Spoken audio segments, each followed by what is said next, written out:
Cheating billionaire forces his pregnant wife to leave with nothing. She destroys him in minutes. They called him the Golden Tycoon, an untouchable billionaire who could bend the world to his will with just the flick of a pen.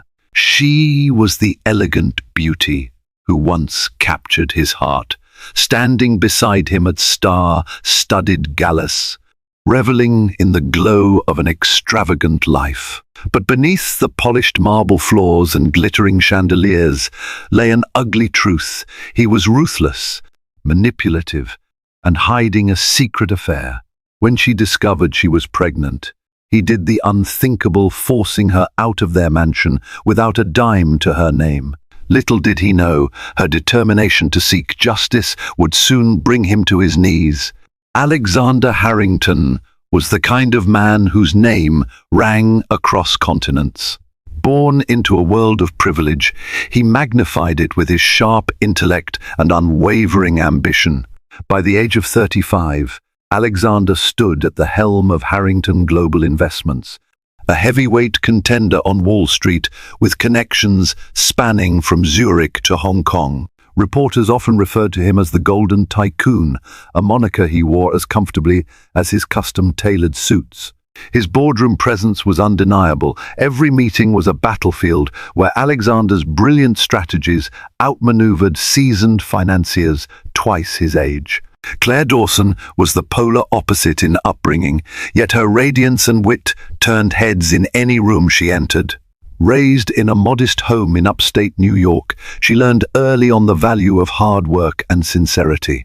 Her parents had owned a small bed and breakfast near the peaceful lakes of the Adirondacks, instilling in her the virtue of genuine hospitality. Armed with an unwavering belief in love and loyalty, Claire moved to New York City in her 20s, determined to carve her own destiny. She had a passion for interior design, and soon her unique creative flair earned her a modest but loyal clientele. It was at a charity event for St. Jude Children's Research Hospital that their paths first collided. Claire had been invited by a client who appreciated her design expertise. Alexander was the keynote speaker, cutting a striking figure on stage with his confident gestures and resonant voice. His speech about philanthropic responsibility, a term he claimed all wealthy individuals should embrace, electrified the crowd. Even Bill Gates, who had donated to the cause that evening, nodded in approval from the front row. After the speech, Claire was captivated enough to linger near the stage. In a moment that felt almost scripted, Alexander spotted her. He made his way through the throng of sycophants, introduced himself with the kind of charm usually reserved for silver screen-leading men, and asked her name. Claire, initially stunned by his direct approach, answered with poise. He found her modesty refreshing, so far removed from the usual arrogance and social climbing he often encountered. Their first official date was at Le Bernardin, one of the city's top Michelin star restaurants. The night buzzed with energy and possibility. They spoke for hours about her dreams of designing boutique hotels that were not only luxurious, but also deeply sustainable, and about his plans to transform Harrington Global Investments into a powerhouse that financed green tech ventures and community development programs. Claire, naive and hopeful, believed she had found a man whose ambitions aligned with her own moral compass. Within a year, their whirlwind romance led them to say, "I do" in a lavish ceremony at the Plaza Hotel. The guest list brimmed with luminaries, CEOs of multinational companies, senators, celebrities, and even a cameo by Leonardo DiCaprio. Everywhere, the hush of awe enveloped them. Claire, resplendent in a Vera Wang gown, felt like she was living a fairy tale. She never forgot the gentle tears that glistened in her father's eyes as he walked her down the aisle, nor the look of pride on her mother's face as she embraced the Harrington family for the obligatory wedding photos. But high society has its own rules and unspoken pacts. Before her wedding, Claire had signed a prenuptial agreement, a typical arrangement for someone of Alexander's stature. Or so she was told. Though it pricked her sense of romantic trust, Alexander charmed her with sweet promises of security. "The prenup is just a formality," he'd said. "You'll never have to worry about money. I want you to be happy, always." In the beginning, Claire was thrilled to host charity events, decorate their penthouse overlooking Central Park, and accompany Alexander to boardroom dinners. Their home was a testament to her artistic vision, floor-to-ceiling windows, plush earth-toned sofas, and walls adorned with abstract paintings from emerging artists she admired. Their gatherings were the talk of the town, featuring the right balance of opulence and warmth. Some nights, they'd lie awake in bed, discussing future family plans too, maybe 3 children, a second home by the Italian coast, a pledge to remain each other's best friend through every storm life might throw at them. But the cracks appeared gradually, like hairline fractures in fine china.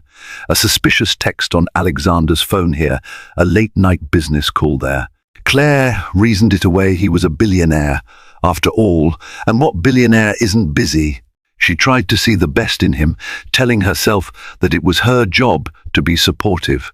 Yet, the hush of night sometimes found her awake, her heart uneasy, listening to the hum of the city below. As the tension in her chest grew, she told herself it was paranoia, a leftover instinct from her simpler upbringing. Little did she know that beneath the polished smiles and sweet words, Alexander was orchestrating a life she never imagined possible, one where her love and loyalty would be trampled in a ruthless quest to protect his image and fortune. Still, in the early days, Claire cherished the illusions of a perfect marriage, trusting wholeheartedly that Alexander truly loved her. Those illusions were about to be shattered irrevocably. Almost 2 years into their marriage, Claire noticed she felt more fatigued than usual. She brushed it off as the demands of her design projects and the philanthropic functions she organized. Then came the bouts of morning nausea. One chilly January morning, she woke before dawn, feeling unusually queasy. Racing to the bathroom, she felt her stomach lurch, and by the time Alexander stirred from his side of the bed, her suspicions crystallized. She might be pregnant. Claire purchased a home pregnancy test in secret, not wanting to raise Alexander's hopes or concerns unnecessarily. And there it was, 2 pink lines confirming that their carefully laid plans for a family were becoming a reality sooner than expected. A swirl of excitement and anxiety consumed her. She recalled his words, "I can't wait to have kids with you. We'll show them the world." She decided to share the news that evening. That evening, however, Alexander returned unusually late. He had been traveling extensively, first to London for a high-stakes merger, then to Singapore for a technology conference. His once frequent calls and messages had dwindled, replaced by rushed texts that always ended with the same generic sentiment, "Love you, but busy. Talk soon." Claire had left him 6 voicemails over the last 2 days, all unanswered. By the time Alexander stepped into their penthouse, the clock neared midnight. Claire, fighting to stay awake, greeted him with a relieved smile. She tried to hide her disappointment at his tardiness as she brought him his favorite scotch on the rocks and gently massaged his shoulders. "Long day?"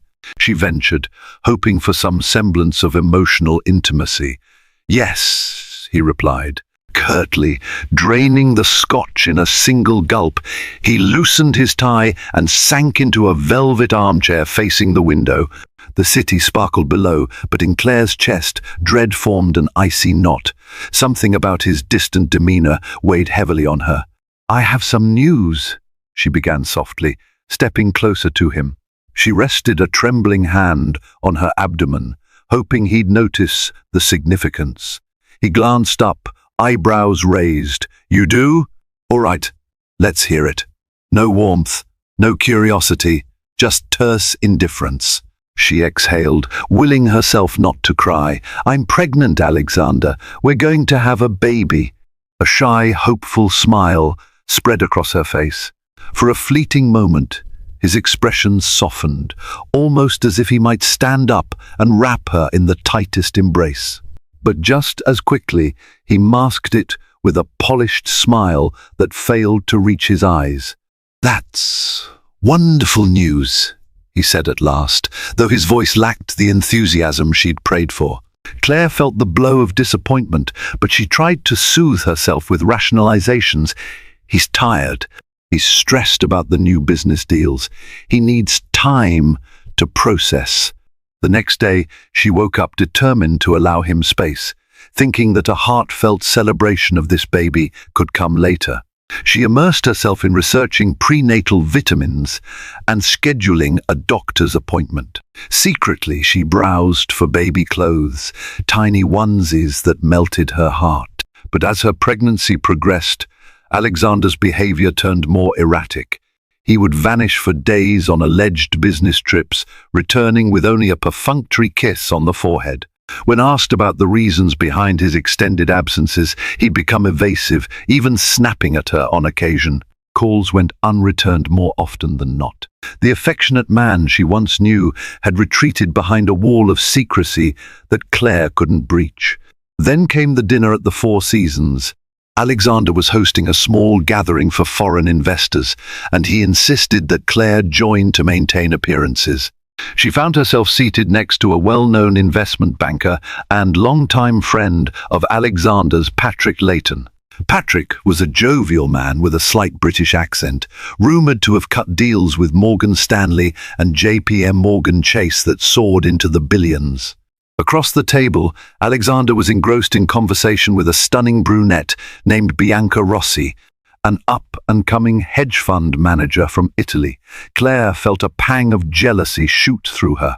The brunette's manicured hand lingered on Alexander's arm a bit too long whenever she laughed. Her body language radiated flirtation. At first, Claire doubted herself. Maybe this was just business banter. But the more she observed, the more the coil of insecurity tightened in her gut. Over the course of the evening, she witnessed hushed whispers between them, exchanged looks that held an intimacy far too personal for colleagues. Claire tried to remain poised, projecting the calm grace of a supportive wife. When dinner concluded, she hurried to Alexander's side and looped an arm through his. He stiffened at her touch. "I'm tired. I need to head home," Claire said softly, hoping he'd offer to escort her. Instead, he forced a polite smile and replied, "Go on without me. I need to finalize some details with Bianca." The car ride home was torturous. Claire's heart pounded with confusion and a growing sense of betrayal. She recalled every rumor she'd shrugged off in the past tales of Alexander's roving eye, his rumored dalliances with corporate assistants, the whispered scandals that always mysteriously disappeared from the tabloids. She had defended him time and again, trusting his explanations over gossip, but now the once steadfast faith in her husband faltered under the weight of mounting evidence. Over the next few weeks, Claire tried talking to him about her suspicions. Each time, he deflected with impatience or hostility. "Don't be ridiculous," he'd hiss, voice dripping with annoyance. "Bianca is just a contact for a European expansion. Stop inventing dramas in your head." With every passing day, Claire felt more alone, overshadowed by a presence she couldn't fully name or confirm. She prayed that what she witnessed was mere business chemistry, but deep inside, an ominous dread told her otherwise. In her 6th month of pregnancy, Claire woke up in the middle of the night to find Alexander gone. A half-packed suitcase in the hallway signaled an unannounced trip. She searched the penthouse for a note, a text, anything explaining his abrupt departure, but found nothing. The silence enveloped her like a suffocating shroud. She was left to stare at her reflection in the bathroom mirror, tears streaming down her face as she cradled the gentle swell of her belly. Night after night, She wrestled with the urge to demand answers, to confront him with the fury she felt she deserved to unleash. Yet she also yearned for the Alexander she'd married, the attentive man who once whispered sweet nothings in her ear. Still, his indifferent dismissal and the possibility of heartbreak paralyzed her. Little did she know, her worst nightmares were about to come true in the cruelest, most humiliating way. The illusion of a happily ever after was about to be shattered, and the real fight of her life, the fight not just for her marriage, but for her dignity, was about to commence. The message arrived on a Sunday morning, a day Claire had hoped they might spend choosing paint colors for the nursery. She found a printed letter propped on the marble kitchen island, sealed in a Harrington Global Investments envelope. Its contents would devastate her entire world in a single stroke. Dear Claire, it is with great consideration and regret that I have decided to file for divorce. Enclosed, you will find all relevant documentation, including a request that you vacate our shared residence within 7 days. Please be assured that I have your best interests at heart. However, according to the terms of our prenuptial agreement, you will not receive alimony or property rights. You may keep the personal items you brought into our marriage. Sincerely, Alexander Harrington. The lines felt cold, meticulously calculated by someone with no semblance of compassion. Claire read them 3 times, each iteration tightening a vise around her chest. She sank onto a bar stool, feeling her stomach churn. 7 days. She had 7 days to leave the only home she'd known for nearly 3 years, while 6 months pregnant with his child. She tried calling Alexander, but it went straight to voicemail. She texted him, pleading for an explanation, for a conversation, for anything, but got no response. It took everything in her not to collapse into hysterics. Instead, she forced herself to breathe, to recall that she wasn't just fighting for herself, now she was fighting for the life inside her. Desperate for some clarity, she phoned Patrick Layton, the friend from the Four Seasons dinner. Maybe he knew something. Maybe he could talk sense into Alexander. Patrick answered in a subdued tone. Claire, I'm sorry, he began. I've heard rumors that Alexander is, well, he's serious about this. He's been seeing someone else and wants to finalize matters before the baby arrives. A painful silence followed. Who, Bianca? Claire asked, the name barely escaping her lips. Patrick sighed. Yes, that's what I'm hearing.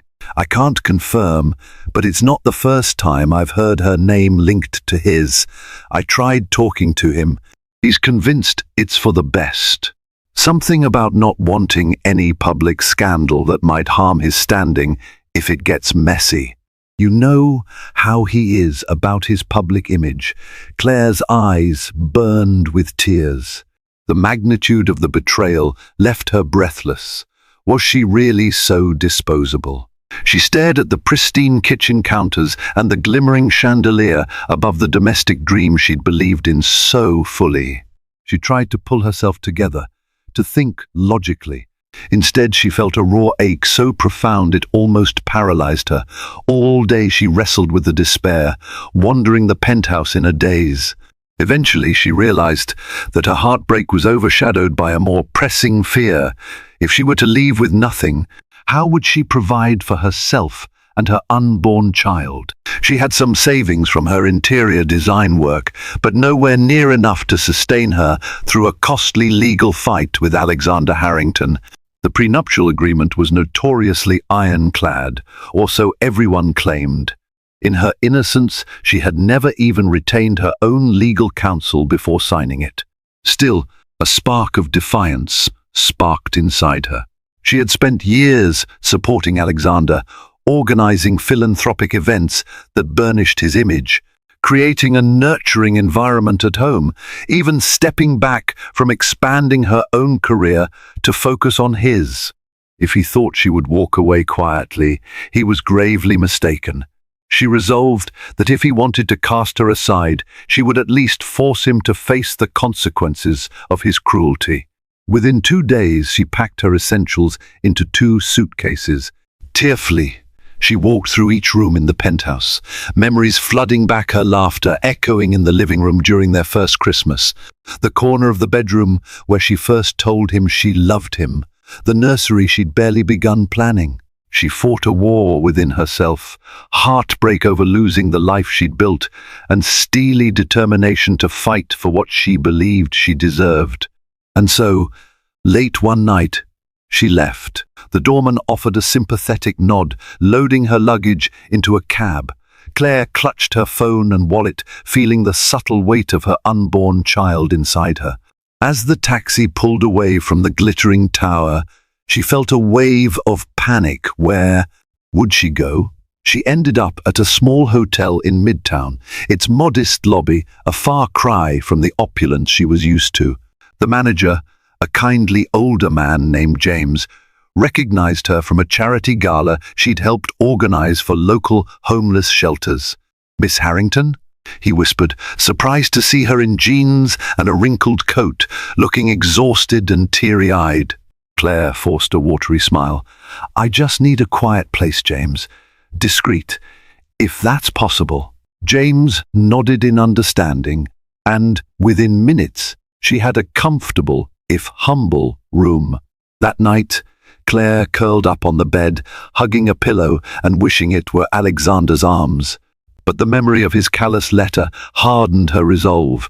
She wasn't alone, she had the baby, and she owed it to that tiny life to be strong. Morning arrived, and she knew what she had to do: find a lawyer, someone formidable enough to challenge the power and wealth of Alexander Harrington. She spent hours scrolling through law firm websites on her phone. A name surfaced repeatedly: Rachel Morgan. Claire recalled reading about Rachel in a Forbes article titled "America's Top 10 Divorce Attorneys for the Elite." She was renowned for her ruthless cross-examinations and her ability to dismantle even the most airtight prenuptial agreements. She had represented celebrities, captains of industry, and even a European princess in a highly publicized settlement. If anyone could take on Alexander and his high-powered legal team, it was Rachel. Summoning all her courage, Claire dialed the number. A crisp female voice answered, "Morgan and Associates." "How may we help you?" "Hello," Claire said, voice trembling slightly. I need to speak with Miss Rachel Morgan about a divorce case. It's urgent." The assistant hesitated for a moment, likely accustomed to endless calls from potential clients who might not afford the firm's retainer. "Ma'am, we're quite booked. Do you have counsel who can speak to Miss Morgan's office for a referral?" Claire swallowed hard. "I don't. This is a high-profile situation. My name is Claire Harrington. Perhaps you've seen me in the news. My husband is Alexander Harrington." She paused, letting that sink in. Even if the name no longer brought her comfort, she knew the gravity it carried in legal circles. A longer pause followed. "Please hold," the assistant finally said, her tone shifting into professional urgency. Within minutes, Rachel Morgan herself picked up. Her voice was melodic, yet steeled with confidence. "Miss S. Harrington, the first understand you're in need of representation. I have an opening this afternoon at 4 o'clock. Can you make it to my office?" Relief cascaded over Claire. "Yes, absolutely. I'll be there." That day, Claire stepped into the sleek offices of Morgan and Associates with her shoulders squared, fighting off nerves. She noticed the hush of deference the staff offered Rachel whenever she appeared. The attorney was in her mid-40s, with an elegant bob haircut, a tailored navy pantsuit, and an air of unflinching authority. She extended her hand in greeting. "Claire, I've been following your story from the tabloids. Please come in." The next hour was a whirl of intense conversation, with Claire explaining the prenuptial agreement, the timing of Alexander's betrayal, and her pregnancy. Rachel's sharp eyes flashed with empathy and then a cunning determination. "Well, you've come to the right place," Rachel said, leaning back in her seat. The prenuptial agreement is formidable, but no agreement is entirely bulletproof. We'll need to gather evidence, challenge the conditions under which you signed, and highlight the moral turpitude of forcing a pregnant wife out on the street. Judges don't look kindly on a father who abandons his unborn child. Claire's heart soared with cautious hope. She told Rachel everything: the suspicious texts, the nights he didn't come home, Bianca's presence. She even recalled a detail that might prove crucial: Alexander's repeated promises that she would always be cared for, made verbally but never captured in writing. He told me the prenup was just a formality, that if anything happened, I'd be taken care of. Her eyes filled with tears. I believed him, Rachel nodded. We can argue undue influence or misrepresentation. This is going to be a fight, no question about it. Harrington's legal team is top-notch, but I've bested them before, and I can do it again. She paused, then offered a small, comforting smile. You're not in this alone, Claire. We'll hold him accountable for every single tear he's made you shed. In that moment, a sense of gratitude washed over Claire. She realized that, for the first time in weeks, she felt something resembling hope. Yes, Alexander had cast her aside. Yes, he wielded enormous power, but she was not powerless. She had her will to fight, and now she had Rachel Morgan. That night, alone in her hotel room, Claire pressed her hands gently to her belly and whispered, "We're going to be okay." She believed it, or at least wanted to believe it, because the real battle was just beginning, and Alexander Harrington was about to learn that the woman he had underestimated had far more strength than he ever gave her credit for. The following week, Claire found herself thrust into a whirlwind of legal preparations. Rachel Morgan wasted no time assembling a strategic team. Paralegals rummaged through business records, bank statements, and every public document that could hint at Alexander's missteps. Private investigators were dispatched to gather details about Bianca Rossi and any other women rumored to have been in Alexander's orbit. What surprised Claire most was the groundswell of quiet support she received from unexpected corners. A few individuals from Alexander's social circle reached out privately, sharing stories of his increasingly ruthless conduct. One of the most significant revelations came from a former executive assistant at Harrington Global, who confided that he had personally scheduled suspicious late-night business meetings for Alexander at upscale hotels. "If you need me to testify, I will," the assistant whispered over the phone. "I left the company because I couldn't stomach the lies anymore." Claire's best friend from college, Emily Porter, also stepped in. Emily lived in a small townhouse in Brooklyn and insisted that Claire move in temporarily, free of charge.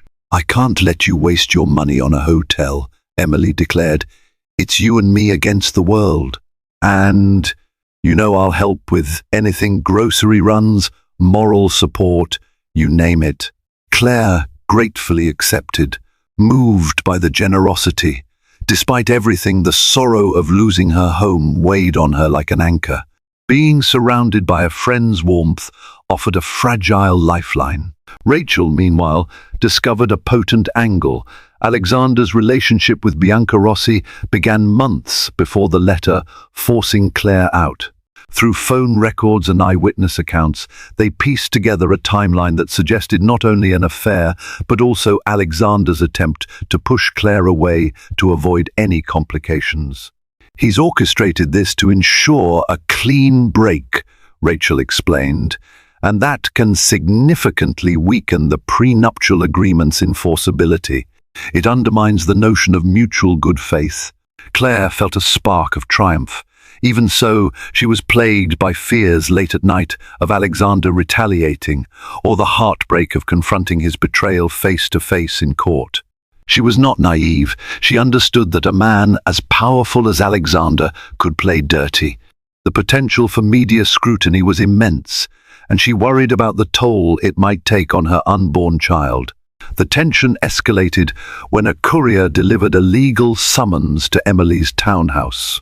Reading through the official documents, Claire's stomach turned as she saw the signatories from Greenberg and Flanagan, one of the fiercest law firms in Manhattan. They represented corporate tycoons, famous political figures, and sometimes even foreign dictators. They had also been on the winning side of some messy divorces that left the other spouse with next to nothing.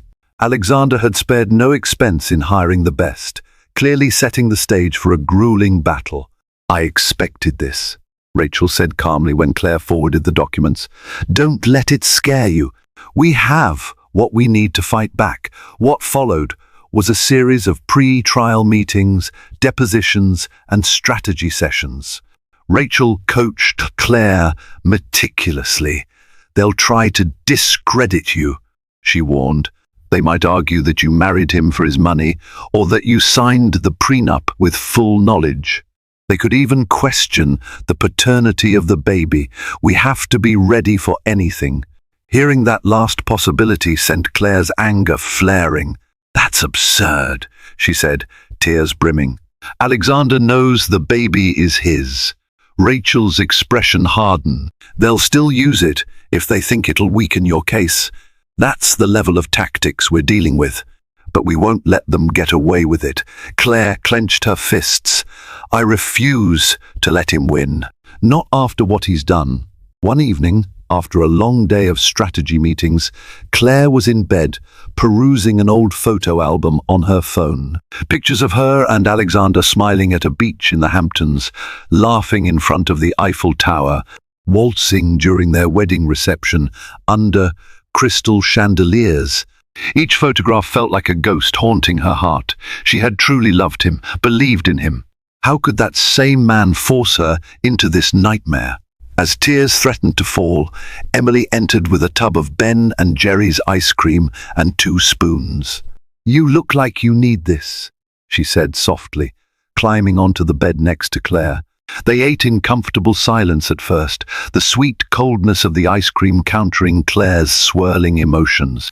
"It's unbelievable," Claire murmured eventually. "2 years ago, I was sure I'd spend the rest of my life with him. Now, all I feel is anger, sadness, and a burning drive to protect my baby." Emily gave her a gentle squeeze. "You're doing the right thing, Claire. Don't let him gaslight you into thinking otherwise." It was a small moment of solace in a sea of turmoil. Claire clung to it tightly. The next day, a call from one of Rachel's private investigators brought a significant breakthrough. They had tracked down a security guard from a boutique hotel in Los Angeles, where Alexander allegedly spent time with Bianca. The guard was willing to confirm that Alexander's visits coincided with reservations under a pseudonym for a Miss Rossi. In exchange for anonymity and some legal protections, he would testify to the affair in court. More evidence trickled in, receipts for lavish gifts purchased in Milan that were never delivered to Claire, credit card statements for romantic dinners in Paris. On nights Alexander claimed to be on business trips alone. Rachel wasted no time weaving this evidence into a compelling narrative. "This shows a pattern," she explained at the next strategy meeting. "He not only broke marital vows, but also schemed to evade legal responsibility. We can argue that he deliberately orchestrated the prenuptial terms to place you in a financially vulnerable position and used marital assets on his affair." Claire felt a righteous indignation stir in her. In a different life, she would have considered airing their dirty laundry publicly to be unspeakably shameful. But Alexander had drawn first blood, and now she had every right to fight back. It wasn't about revenge, though she couldn't deny the satisfaction in exposing his hypocrisy. It was about justice and ensuring that her child's future wouldn't be ruined by a father who treated them like an inconvenience. Amid the legal chaos, Claire attended her prenatal checkups. The stress weighed on her body, and her OB-GYN warned her to rest. "This level of anxiety isn't healthy for the baby," Dr. Miller cautioned. "Try to find some moments of peace if you can." Following her doctor's advice, Claire devoted an hour each morning to quiet meditation, focusing on her growing baby. She shut out thoughts of court battles and depositions, inhaling serenity and exhaling dread. Some days were easier than others. The small fluttering kicks in her abdomen reminded her that she was fighting for more than money. She was fighting for a life, a chance at a stable future for her child. Meanwhile, rumors swirled in high society circles. The tabloids caught wind of Alexander's pending divorce from his pregnant wife and his apparent involvement with Bianca Rossi. Magazine covers splashed with headlines like Golden Tycoon's Golden Mistress and Harrington Baby in the crossfire. Gossip talk shows analyzed the situation with invasive speculation, sometimes painting Claire as a naive gold digger, sometimes casting her as a tragic heroine. The media frenzy only fueled Rachel's resolve. Public opinion, she knew, could influence judges in high-profile cases. Alexander tried to manipulate the narrative. A statement from Harrington Global's public relations department labeled the divorce a personal matter and insinuated that Claire and Alexander had amicably chosen to part ways due to irreconcilable differences. The statement offered no apology for his affair, no acknowledgement of Claire's pregnancy beyond a vague reference.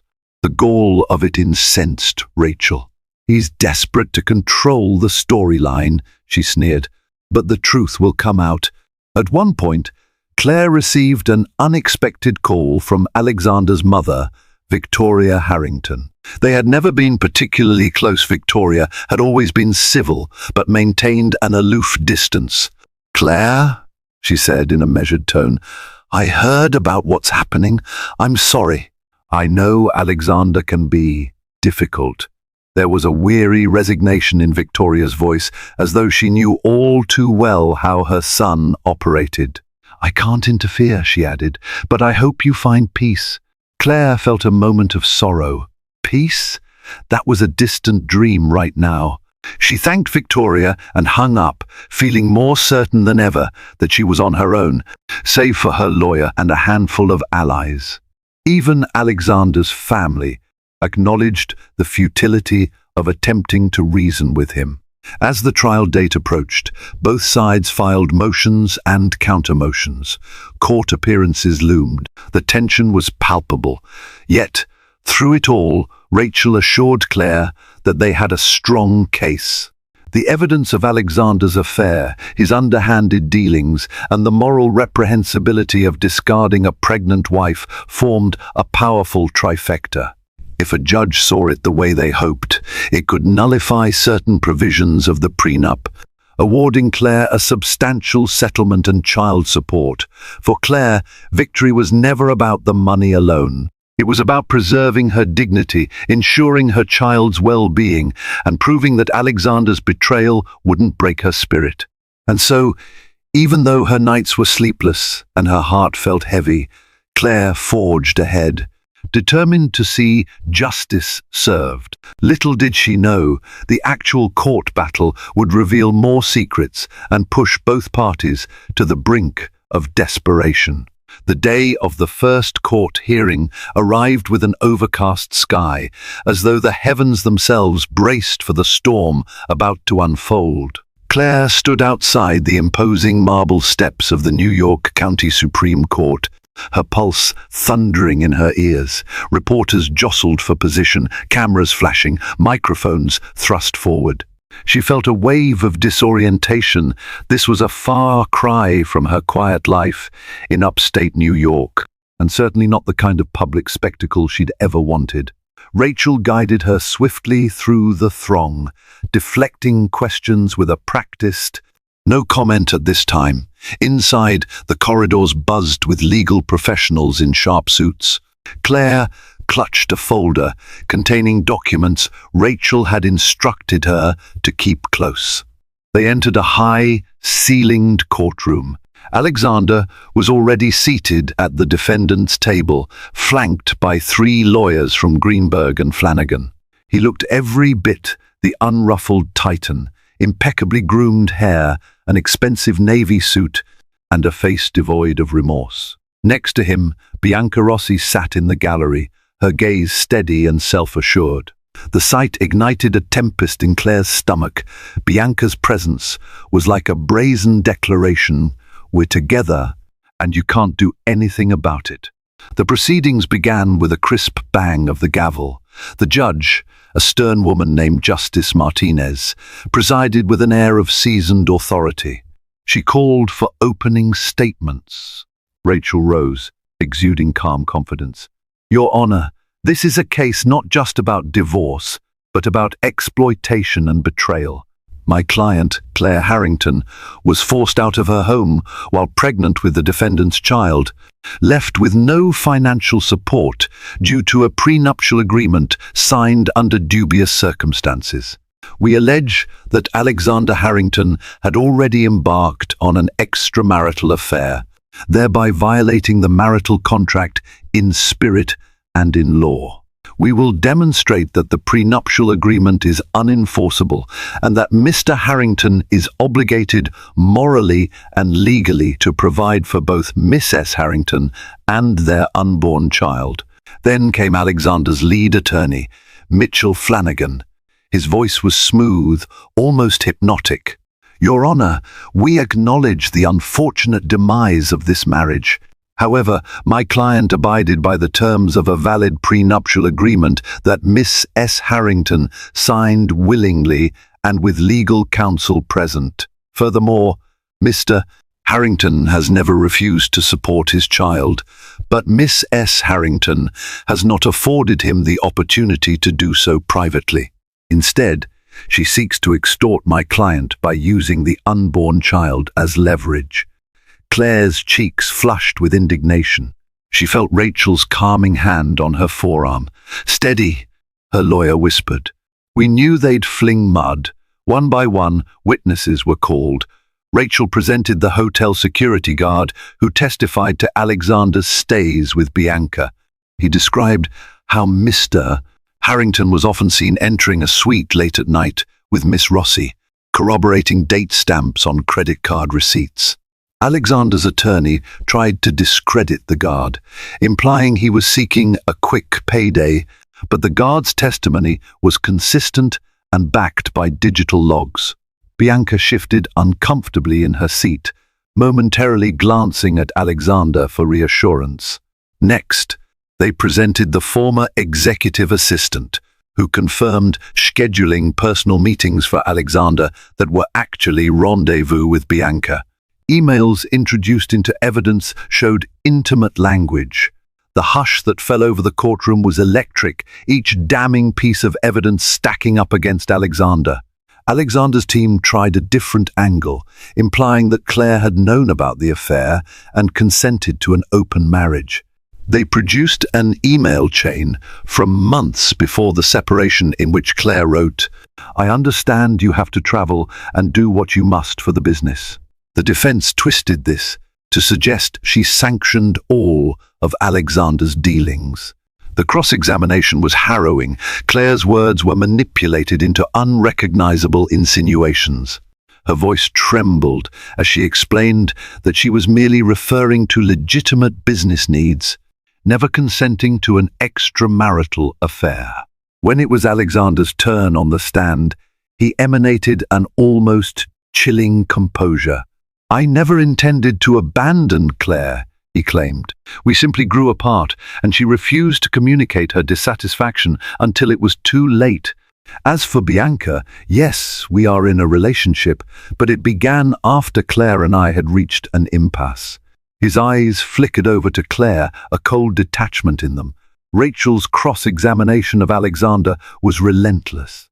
She drilled into the timelines, producing flight itineraries, phone call logs, and a stack of emails. "Mr. Harrington, you claim your affair began after you and Miss S. Harrington were essentially separated, yet here is a booking confirmation for a Paris suite you shared with Miss Rossi on the night of your 3rd wedding anniversary. Was your marriage already at an impasse then?" Alexander's jaw tightened. That trip was for business. Miss Rossi happened to be there as an associate. We occasionally shared accommodations to cut costs. Laughter rippled through the courtroom at the absurdity of a billionaire cutting costs. Even Justice Martinez frowned, unimpressed. Rachel hammered further, forcing Alexander into contradictory statements. Claire observed him struggle to maintain his calm facade. It was a small moment of triumph, validating all her sleepless nights and anxious days. As the hearing stretched on, negotiations ramped up behind closed doors. Alexander's lawyers floated settlement offers designed to silence Claire quickly. They proposed a lump sum that might have tempted many. But Claire's determination was fueled by something far deeper than money alone. She wanted a formal apology, acknowledgement of wrongdoing, and a secure future for her child. She rejected each offer, to the amazement of Alexander's legal team. During a recess, Alexander approached Claire in the corridor, catching her off guard. "You're making a spectacle of this," he hissed under his breath. "Do you really think you can beat me, Claire? You've refused every reasonable offer." "Reasonable?" Claire echoed, seething. "You threw me out with nothing, Alexander. You want to buy my silence so you can keep playing the victim? I won't let you." His eyes darkened. "You're pregnant with my child. I was willing to provide for you quietly, but if you insist on making this public, don't expect mercy when I win." She felt a rush of nausea and fury, but she held her ground. "I don't want your mercy. I want justice." He scoffed and turned on his heel, stalking away. Yet that encounter reinvigorated Claire's resolve. She knew she was doing the right thing. By the final days of the hearing, the tension was at a fever pitch. A forensic accountant hired by Rachel took the stand, explaining how Alexander siphoned marital assets to fund personal indulgences for Bianca, ranging from a diamond necklace to a lavish trip aboard a private yacht near Mykonos. The data was undeniable: receipts, wire transfers, and corporate account statements, all pointing to questionable activity. This revelation not only painted Alexander as an unfaithful spouse, but also hinted at financial impropriety that could concern the SEC if it involved misused funds from Harrington Global. Alexander's calm veneer began to crack. The press lapped it up, sensationalizing every twist. Rachel strategically leaked enough information to the media to ensure Alexander's once gilded reputation faced serious blowback. Corporate sponsors started voicing concern. Rumors swirled that Harrington Global's board of directors considered an internal review of Alexander's leadership. Then came the day of closing arguments. Rachel stood before Justice Martinez and delivered a speech that left the courtroom spellbound. "Marriage is a partnership," she intoned. "My client devoted herself to supporting her husband, professionally, emotionally, socially, only to be cast aside when she became pregnant with his child. Mr. Harrington's actions are not merely morally reprehensible, they also invalidate the good faith premise upon which the prenuptial agreement was signed. It is our stance that Miss S. Harrington deserves equitable restitution, not as a handout, but as her right after the betrayal and subterfuge orchestrated by Mr. Harrington." Flanagan, on the other hand, portrayed Claire as a cunning opportunist who saw her pregnancy as leverage. He insisted that she was perfectly aware of the prenuptial agreement's implications and had willfully entangled Alexander in a public scandal for personal gain. With closing arguments concluded, Justice Martinez declared she would review the evidence and issue her decision in a week's time. The tension was excruciating. Claire felt simultaneously hopeful and terrified. Outside the courthouse, reporters bombarded Claire with questions as she left, guarded by Rachel and Emily. She answered only one, her voice quivering with emotion. "I just want what's fair. I just want to protect my baby." In the swirl of camera flashes and shouted queries, Claire realized that no matter the verdict, she had found an unshakable sense of self. She was no longer just Alexander Harrington's wife or a helpless victim. She was a mother, a fighter, and a woman reclaiming her story. The final judgment would either solidify her triumph or send her back into the shadows. But one thing was certain: she would never again allow herself to be silenced. A week later, Claire and Rachel sat side by side in the courtroom, tension rippling through every muscle. Alexander was present, arms folded, jaw clenched. Bianca was noticeably absent, possibly to avoid further negative publicity. Justice Martinez entered, the entire courtroom falling silent. She took a seat, cleared her throat, and began reading her verdict in a measured tone. Having reviewed the evidence presented, the testimonies of witnesses, and the arguments from both counsel, the court finds that the prenuptial agreement, while validly executed, was breached in spirit by Mr. Harrington's extramarital affair and misallocation of marital assets to fund said affair. Therefore, certain provisions limiting Miss S. Harrington's right to spousal support are nullified. Claire could scarcely breathe. Rachel gripped her hand tightly. The judge continued, "Additionally, Mr. Harrington's public and private conduct toward his pregnant wife and the undue pressure put upon Miss S. Harrington to vacate their marital home suggest a lack of equitable treatment. As such, Miss S. Harrington is awarded substantial spousal support and child support, subject to periodic review by this court. Mr. Harrington is also responsible for covering all legal fees incurred by Miss S. Harrington in this litigation."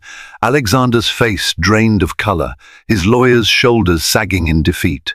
A hush fell over the room, then an excited murmur erupted. Claire felt a hot rush of tears sting her eyes, relief, vindication, and a swell of gratitude toward Rachel and everyone who had stood by her side. Outside, reporters clamoured for a statement. Rachel, beaming triumph, gave a succinct press conference.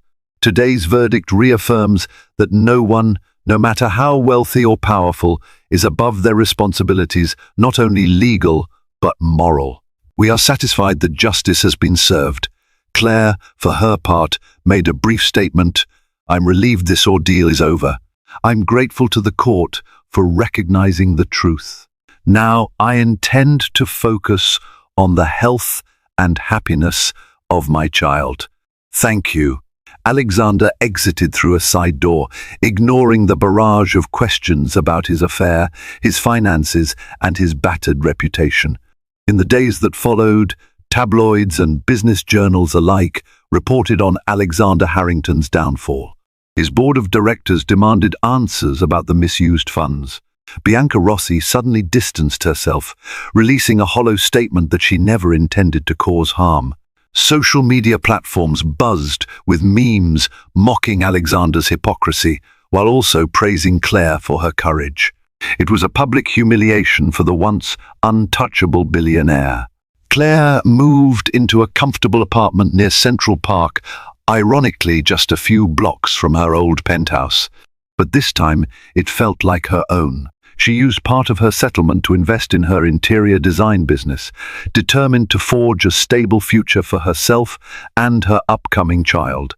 Emily helped decorate the new nursery, painting the walls a soft lavender and setting up a crib with fairy lights hanging overhead. Late one afternoon, Rachel stopped by with a bouquet of sunflowers, a warm smile gracing her face. "How are you feeling?" she asked, glancing pointedly at Claire's growing baby bump. "Tired, but hopeful," Claire said. "I can't thank you enough for what you've done." Rachel shook her head. "You did the hardest part, Claire, facing him in court, standing up for yourself. I just helped you along the way." A gentle kick in Claire's belly reminded her of the new life that had been her anchor throughout the turmoil. She placed a hand there, feeling an overwhelming surge of love. "I can't wait to meet this little one," she said, smiling through tears. "It's funny, everything I feared is behind me now. I used to think Alexander was my whole world. Now I see just how strong I am without him." Rachel nodded. That's the best victory of all. And so ends the tumultuous saga of a billionaire's betrayal and a woman's unwavering fight for justice. Claire's story reminds us that no matter how powerful an adversary appears, courage and truth can level any battlefield. Betrayed and discarded, she found the resolve to challenge a man who believed his wealth made him untouchable. With the help of a brilliant lawyer and true friends, Claire claimed more than just a financial settlement. She reclaimed her life and her dignity. If you found inspiration, hope, or even just riveting drama in Claire's journey, we invite you to be part of this community. Like, share, and subscribe to our channel so more people can witness tales of triumph over adversity. Your support helps us continue bringing powerful real-life and fictional stories that stir the heart and uplift the soul. Stay tuned for more incredible stories, and remember, resilience and justice belong to everyone.